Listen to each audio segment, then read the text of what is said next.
Peux-tu me dire en quelques mots simplement ce que tu proposes comme coaching? Quelques mots, simplement. Bon, oui. Alors, mon coaching, je le propose à des femmes qui ont plus de 55. Non, je propose mon coaching à des femmes qui ont plus de 50 ans, mariées, amoureuses de leur mari, compagnon, mais qui sont déçues par l'état de leur relation de couple. Oui, parce qu'elles sont arrivées en fin d'activité professionnelle, les enfants sont partis, monsieur et madame sont à la maison et ça ronronne. Il voudrait une vie plus vivante. Et comment t'es venue cette envie ou cette idée? Alors cette idée m'est venue à la suite du décès de mon épouse. Je me suis retrouvé tout seul, la période de deuil a été difficile, je l'ai traversée avec un certain état d'esprit. Cet état d'esprit que j'ai forgé au cours de mes différentes formations, stages, méditations et groupes spirituels qui me donnent la possibilité d'affronter toutes les épreuves, comme disait Alexandre Julien, comme un homme. Celui qui accepte ce qui arrive, le traverse, le transforme et se redresse toujours, qui ne subit pas ce qui lui tombe dessus. Donc le deuil n'a pas été une épreuve que j'ai subie. Le deuil a été une épreuve que j'ai prise à bras-le-corps et que j'ai traversée dans les différentes nuances. C'est pas facile, mais c'est absolument extraordinaire. Et au cours de cette période, je me suis permis de regarder l'histoire de mon couple. 46 ans de couple, c'est une grande histoire. Et je peux te dire qu'il y a eu quand même de magnifiques hauts et de redoutables bas. Certainement. Et les deux étaient proportionnels à leur énergie. C'était magnifique, lance, on se payait des trucs. Mais nous avons traversé toutes les épreuves, avec cet état d'esprit, que nous nous sommes forgés au fur et à mesure. Et je me suis dit, pourquoi ne pas l'offrir au plus grand nombre? Et j'ai pas envie de l'offrir à tout le monde, mais pourquoi pas à celles qui sont en plus grande difficulté et qui sont aptes à se transformer. Et qu'est-ce qui fait que tu as envie d'offrir ça à des femmes et pas à des hommes? Alors, c'est le fruit d'une réflexion. Lorsque j'ai déterminé mon avatar, j'avais beaucoup d'idées et j'ai supprimé toutes mes activités professionnelles antérieures. Je ne voulais pas du tout recommencer à explorer ce monde. Donc c'était un monde personnel. Alors je dis, j'ai une certaine compétence dans l'accompagnement, parce que mon épouse a été malade pendant 5 ans et que l'accompagnement lui-même est déjà un parcours initiatique. Mais c'est trop difficile à aborder les personnes parce que quand l'accompagnant proche est dans la tourmente, il n'a pas le courage et la force pour pouvoir prendre le recul nécessaire et aller chercher un coach ou une aide. Après, c'était accompagner des deuils. Mais là aussi, je me suis dit oui. Mais je me suis dit, mais j'ai une compétence dans la vie de couple. Je l'ai forgé. Et la vie de couple est quand même encore une activité un centre de mes réflexions. Quand je tombe sur un défaut majeur que j'ai vécu dans le couple, je ne suis pas là dans le regret ou dans la culpabilité. Non, nous avons vécu comme nous l'avons vécu à l'époque. Ça, c'est vrai. Mais aujourd'hui, je sais que je peux réparer ce qui était incorrect pour moi. Il y a très peu de temps, dans le désert, et j'ai pris conscience que dans ma relation de couple, il y avait une dimension toxique. Alors, c'est beaucoup trop fort le mot, mais il y avait un processus de manipulation reposant sur une peur de mon épouse d'être abandonnée. Donc, elle me manipulait pour que je reste, jusqu'à se faire mal, jusqu'à se casser une jambe pour m'empêcher de partir. Et j'étais tout à fait preneur de cette histoire. Mais quand j'en ai pris conscience, c'était pas de me reprocher d'avoir... Non, il y a toute une série de processus de guérison qui sont à ma disposition et je guéris cette relation de couple pour que dans ma mémoire, et dans sa mémoire aussi, dans la mémoire inconsciente, il y a une réparation qui se fait, et puis je commence à vivre cette relation sans ce côté toxique dans ma mémoire. Donc ça devient vivant. L'histoire du couple, elle n'est pas figée dans le passé. Elle est vivante dans le présent. Et comme elle est vivante, elle est transformable. Que la personne soit encore là ou pas. Exactement. Et c'est pour ça que tu veux offrir ça à des gens qui sont encore en couple. Tout à pour fait. qu'ils puissent profiter. Tout à fait, qu'ils puissent profiter. De vivre ça. Oui, exactement. Parce que c'est à notre disposition. Ce matin, la femme je ne parle pas de coaching, moi je parle de conversation. Parce que je trouve que coaching est trop connoté. Conversation, c'est deux êtres qui parlent ensemble. Et deux êtres en apprentissage. Je suis en apprentissage de la vie et l'autre avec qui que j'accompagne est aussi en apprentissage. Donc quand elle arrive à cette... Je fais un détour peut-être. Quand elle arrive à cette conscience qu'elle est en apprentissage de la vie, c'est déjà un grand pas. Parce que voir le chemin de vie, non pas comme une épreuve ou comme des choses dues, mais comme un apprentissage, ça change déjà beaucoup de choses. Bon. Mais pourquoi pas t'adresser aux hommes et aux femmes? Parce que accompagner un couple, j'ai remarqué, par mon expérience et mon observation, que les psys qui se sont lancés dans l'accompagnement de couple, la plupart ne tiennent pas 2 ans. Trop compliqué. Mais pourquoi pas... Des hommes. Ouais, tout seul. Parce que la femme pour moi est la clé du couple.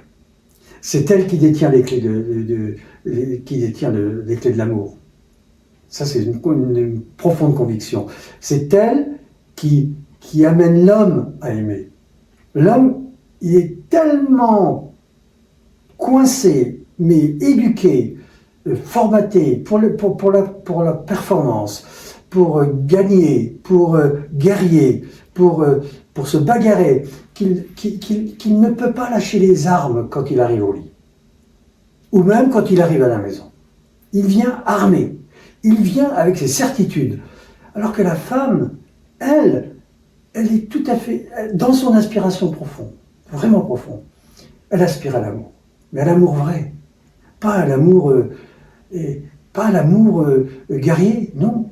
Et c'est pour ça que dans notre civilisation, on lui a donné le rôle d'être la gardienne du foyer. Mais on l'a enfermée dans le foyer. On l'a enfermée dans un rôle. Mais elle a, dans toute sa beauté, être gardienne du foyer, c'est la totalité. Et c'est elle qui détient les clés. Mais ça, c'est ma conviction profonde. Et je pars de là. Et elle vient d'où, cette conviction? Elle vient d'où? C'est d'abord mon expérience, puis les lectures, beaucoup de lectures. Et la première prise de conscience que j'ai eue, de dire que il y a une erreur de casting dans notre civilisation, c'est que il semblerait que les premières sociétés humaines étaient matriarcales. C'est-à-dire que la femme avait le rôle central.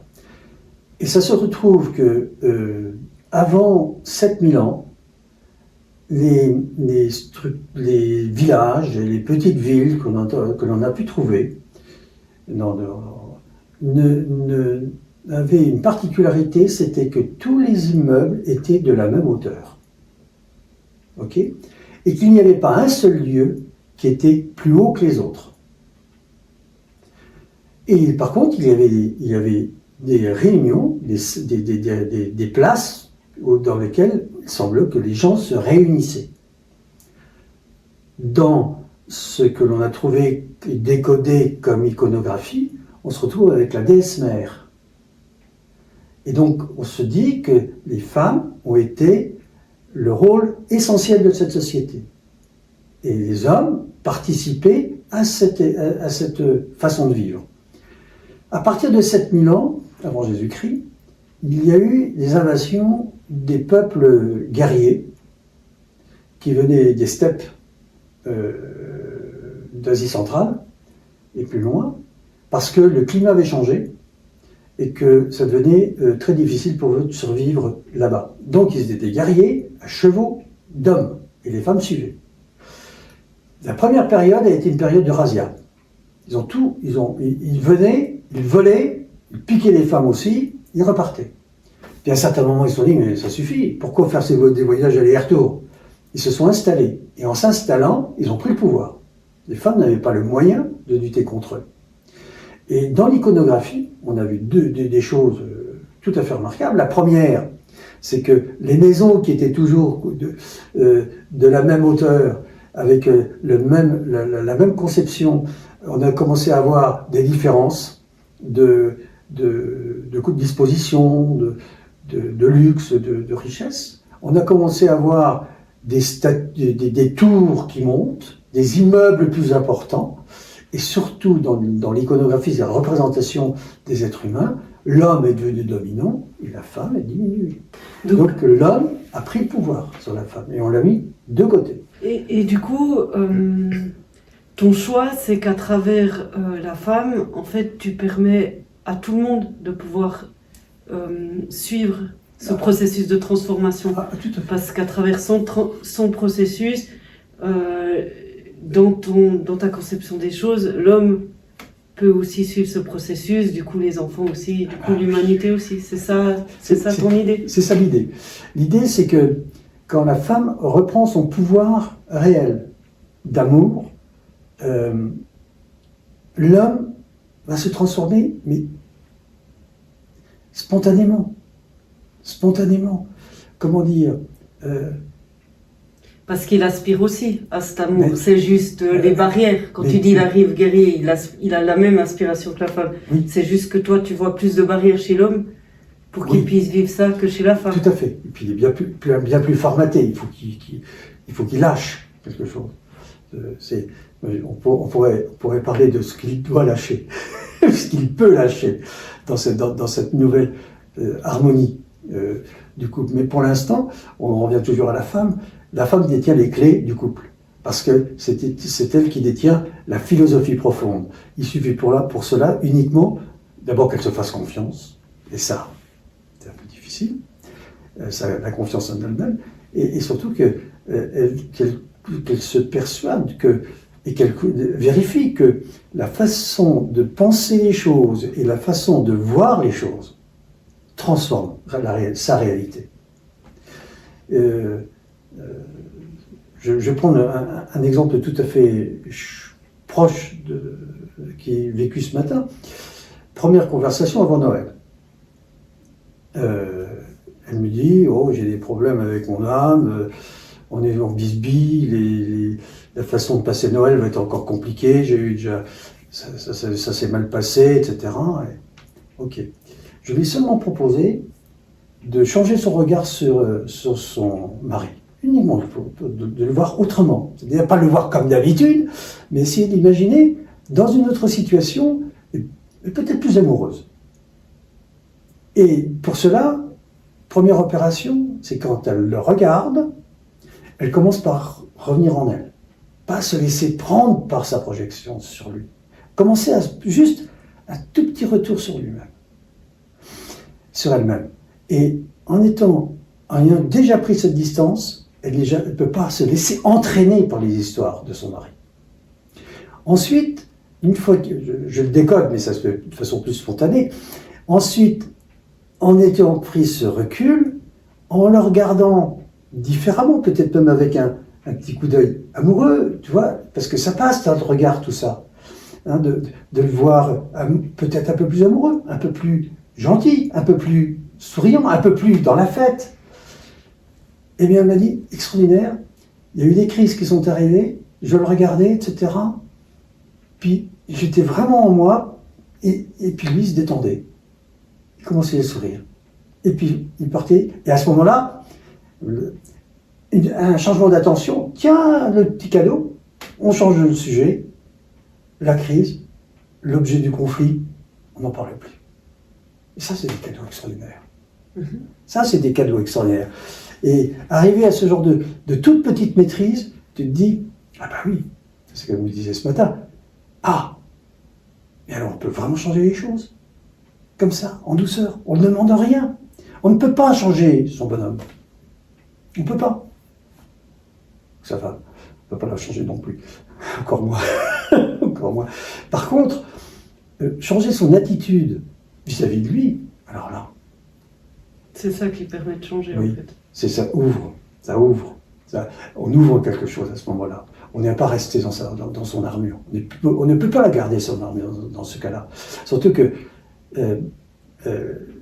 la femme prend conscience de son pouvoir réel, pour moi. C'est cet état.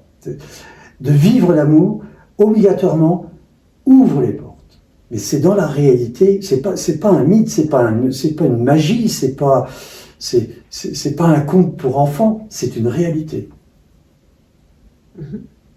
Et tu proposes quoi comme outil dans tes conversations pour permettre à la femme de... C'est un mystère. Je ne parle pas des outils. Non, mais je ne parle pas des outils. Pourquoi ? Parce que je souhaite que la personne que j'accompagne reste tout à fait surprise par les outils que je vais proposer. Je ne veux pas qu'elle se fasse une imagination par avance. Je ne veux pas qu'elle imagine un certain nombre de choses. Les outils que j'ai peuvent être connus pour ceux qui sont un peu... qui sont connaisseurs de tout ce que... des parcours de transformation, psychothérapie ou spirituelle. Oui, tout à fait d'accord, mais c'est beaucoup plus simple quand elle vient dans l'innocence, tu vois. Quand je propose un exercice, elle est innocente, donc elle l'applique sans préjugés, sans histoire, sans ce qu'on peut raconter des autres à propos de ça, tu vois. Mais toi, tu t'appuies sur en fait des outils que tu as testés, que tu as étudiés. Ah oui, je ne vais pas à l'aventure. Okay. Non, pas du tout. Et de temps en temps, comme dans le désert, j'entends des outils, tu vois, raconter autrement, mais c'est des outils que j'utilise. Okay. Hein, oui, parce qu'ils sont connus pour la plupart. Il n'empêche que je les applique à ma manière. Et surtout, j'insiste et je reviens, qu'elle reste innocente lorsqu'elle les aborde. Comme moi, personnellement, je ne veux rien savoir d'elle avant que nos conversations commencent. Pourquoi ? Parce que je veux être à l'écoute de qui elle est dans la fraîcheur. Si quelqu'un me parle, par contre de toi, hein, le jugement que je vais capter de lui, de la personne qui me parle, je vais te le projeter. Et c'est très difficile de l'enlever. Alors surtout sur une personne que l'on ne connaît pas. Et c'est pour ça que j'insiste beaucoup, je ne veux rien connaître de vous avant. Parce que je veux être seulement à l'écoute. Et je ne fais pas d'interprétation sur ce que je reçois aussi. Je suis seulement dans l'observation de l'énergie. Mais on pourrait toujours en parler après. On peut en parler maintenant aussi. J'ai une question qui me vient parce que elle est liée à ton sujet. Alors Yves, parle-moi de l'amour.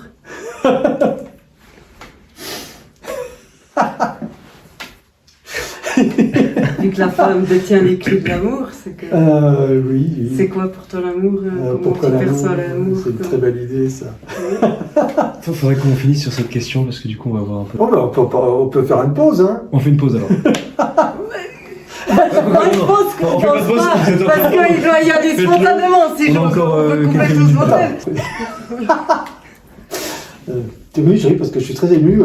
C'est une façon d'évacuer la charge de l'émotion, c'est de rire, parce que c'est une question qui, pour moi, est un grand mystère. Le mystère de la vie est total et le mystère de l'amour encore plus grand. Donc, une fois que j'ai répondu ça, j'ai rien répondu. Qu'est-ce que l'amour ? L'amour, en tous les cas, c'est l'amour en couple est complexe parce que multi-couches. Il y a d'abord le cœur. S'il n'y a pas le cœur, il n'y a pas d'amour. Et donc, qu'est-ce que c'est que être amoureux ? C'est avoir, pour moi, la façon dont je le vis, c'est d'avoir une attirance. Une attirance, je ne dis pas de cœur, pas une attirance autre chose, hein, de cœur, une émotion. Quand je la vois, je suis ému. Quand elle n'est pas là, je suis un peu triste. je gère ma tristesse, hein. Je rentre en harmonie avec elle, je vibre avec elle, comment dire, des petites variations, je les suis et je les vis. Alors ça, c'est un niveau. Il y a aussi le niveau émotionnel, le niveau mental, l'esprit, comment ça fonctionne. Et c'est vrai que si cette dimension s'ajoute au cœur, vous donnez déjà une dimension intéressante au couple, parce que il y a la capacité d'échange verbal, donc que l'échange énergétique s'accompagne d'un verbe et se cristallise dans la conscience de cette façon-là. C'est passionnant, c'est passionnant. Et ça donne aussi la possibilité d'enlever les cristaux trop puissants, les nœuds énergétiques, parce qu'on peut les ressentir, les nommer, et nommer est important. Dans la Bible, c'est la première qualité que Dieu a offert à l'homme, la capacité de nommer les choses et les êtres. Et nommer permet la prise de conscience et donne accès, c'est un pouvoir, ça donne accès à la renforcement ou à la dissolution du problème. Je nomme, je regarde, j'accepte, et à force de l'accepter, à force de l'aimer, le pire des conflits, le pire des traumatismes peut se dissoudre. Mais il faut le nommer, raconter des choses, avec beaucoup de bienveillance, pour soi-même et pour les autres. Alors, ensuite, il y a le corps. Le corps, et c'est pas uniquement la sexualité. Le corps, c'est la totalité énergétique, hein, les 3 corps, enfin les 3 ou 4, 5 corps, ça dépend des traditions, mais ces corps s'harmonisent dans le couple. Donc, il y a des échanges énergétiques, des échanges de bactéries aussi, parce qu'on échange nos flux, nos populations bactériennes, elles se mélangent, elles s'alimentent, hein, à tous les niveaux. Même au niveau, même au niveau de la flore intestinale, la force de vivre ensemble, ça change. On change de dimension, on change. Et donc, cet échange, s'il est conscient, c'est encore beaucoup plus passionnant, parce que on peut agir consciemment, par la nourriture, mais pas uniquement par les pensées. Et puis, il y a la sexualité. Mais ça, j'en parlerai pas aujourd'hui. Il y a beaucoup de choses à dire. Donc, pour toi, l'amour, c'est quoi déjà?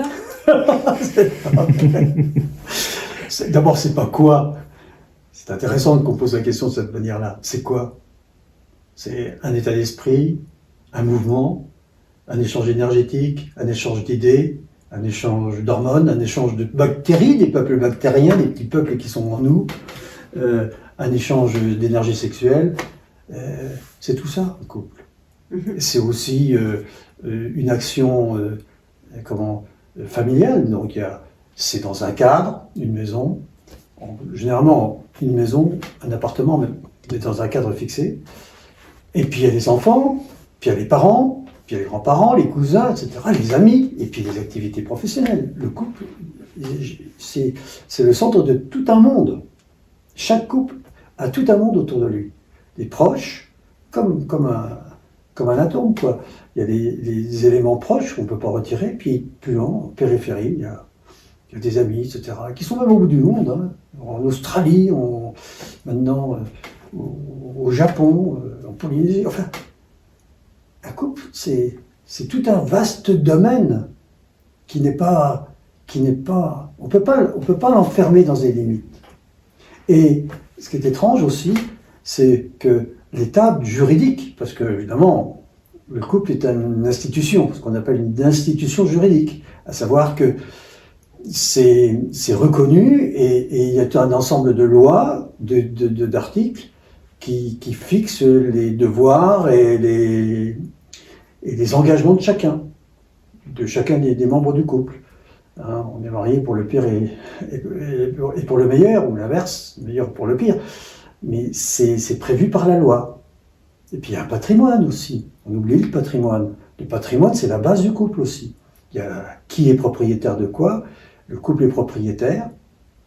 Et comment se passent ces relations d'argent, ces relations de patrimoine, ces questions d'héritage. Donc, un couple, c'est un monde complexe. Quand on le voit, quand on dit c'est quoi, c'est un monde complexe. Et chacun doit apporter ses compétences dans chacune des étages. Peut-être que l'un, ça peut être l'homme ou la femme, parce que là, ça peut être dans tous les cas, est incompétent, par exemple, pour gérer ses affaires. L'autre va gérer les affaires du couple. Mais l'un va dire, je suis complètement incompétent pour entretenir la maison, c'est important. Ben, l'un va dire, je suis bricoleur, ou bricoleuse, parce qu'il y a des femmes bricoleuses. Donc, un couple, quand on le prend dans sa globalité, on s'aperçoit que c'est un monde complexe, très complexe, avec des interactions puissantes, des enfants qui changent chaque année. Le couple est confronté à un nouvel enfant. C'est extraordinaire, ça. Moi, j'en ai pris conscience lorsque j'ai vu la croissance de mes petits cousins, quoi. Chaque année, bon, il y a un petit bébé, puis il y a une suivante, puis ça grandit. Mais c'est aussi les personnalités qui sont différentes. Donc, le rapport couple, homme-femme, doit toujours s'adapter à la situation nouvelle de l'enfant. L'enfant qui est un enfant devient un ado. Et s'il est ado, il va commencer à râler, il va revendiquer, il est en train de chercher ses limites. C'est pas du tout la même façon d'entretenir une relation avec un enfant ado qu'un enfant de 10 ans ou qu'un enfant de 5 ans. Et ça, pour ça que c'est une aventure extraordinaire, un couple. Donc c'est quoi? C'est tout ça. Et encore, il y a plein d'autres choses. Et toi, tu ressens où l'amour dans ton corps? Alors, mon amour dans mon corps, c'est très... Oui. Moi, je le sens au niveau du cœur et au niveau du ventre. Ok. C'est très fort, là. Et en fait, ça irradie dans tout le corps. Je sens bien que si je porte mon attention sur l'amour, sur l'amour que je porte à quelqu'un, c'est tout le corps qui bouge maintenant. Avant, ça ne l'était pas, mais à force, dans la proposition que je fais, ça m'oblige aussi à travailler chez moi un certain nombre de choses, donc à lâcher les armures. La première fois que j'ai entendu cette expression, c'était un stage qui m'était... mon épouse qui m'avait entraîné en disant c'est intéressant, tu verras. Je parle. Et la personne qui l'animait, qui s'appelle Phyllis, m'a dit lâche tes armures. Les armures, j'ai pas d'armure, lâche tes armures. Je veux pas. Je veux pas lâcher mes armures. Si je les lâche, je vais m'écrouler avec elle. Ben, c'était dans les années 80. Je commence à comprendre. Donc, il faut être patient, hein, quelquefois, pour nous les hommes. Très patient. Et ce que tu ressens là et dans ton ventre, comment tu sais que c'est de l'amour et pas de la colère ou de la tristesse ou une autre émotion? Alors, toutes les autres émotions, je les connais bien. Enfin, parce que je les ai bien vécues. L'amour a quand même une saveur particulière. Ok. Une saveur particulière, je peux. T'arrives à décrire cette saveur? J'ai pas les mots pour. Pas encore. Okay. Peut-être que je ferai un poème là-dessus, mais pour l'instant, c'est pas le cas. J'ai pas les mots. Okay. Et est-ce que tu peux raconter une anecdote ou un moment qui te revient où t'as vécu de l'amour? Un de tes coups de cœur. Alors, oui, c'est ma première rencontre avec Liselotte, mon épouse. On a commencé un contact mental. Elle était dans le sud de Paris, à Fontainebleau, et moi j'étais en plein centre de Paris. J'étais un conseiller juridique, très engagé dans mon métier. Et j'étais aussi un pratiquant assidu de la méditation. À l'époque, classé sectaire déjà. Hein, ça se faisait pas. C'était pas bien méditer. Maintenant, on en parle partout. On introduit dans les hôpitaux et dans les entreprises. Mais à l'époque, j'ai perdu fort des clients parce que je méditais, parce qu'ils l'ont su. Donc c'était vraiment ma voie de développement de l'époque. Et je l'ai rencontré, et puis après, beaucoup d'échanges téléphoniques. Beaucoup. On était en harmonie sur un certain nombre de choses, Et le thème de nos discussions tournait autour des enseignements d'Arnaud Desjardins, que je ne connaissais pas, qu'elle connaissait, et qui avait ramené une grande partie de la spiritualité hindoue, yogi, hindou. Et c'est ce qui nous imprègne à la date d'aujourd'hui dans les stages que nous suivons.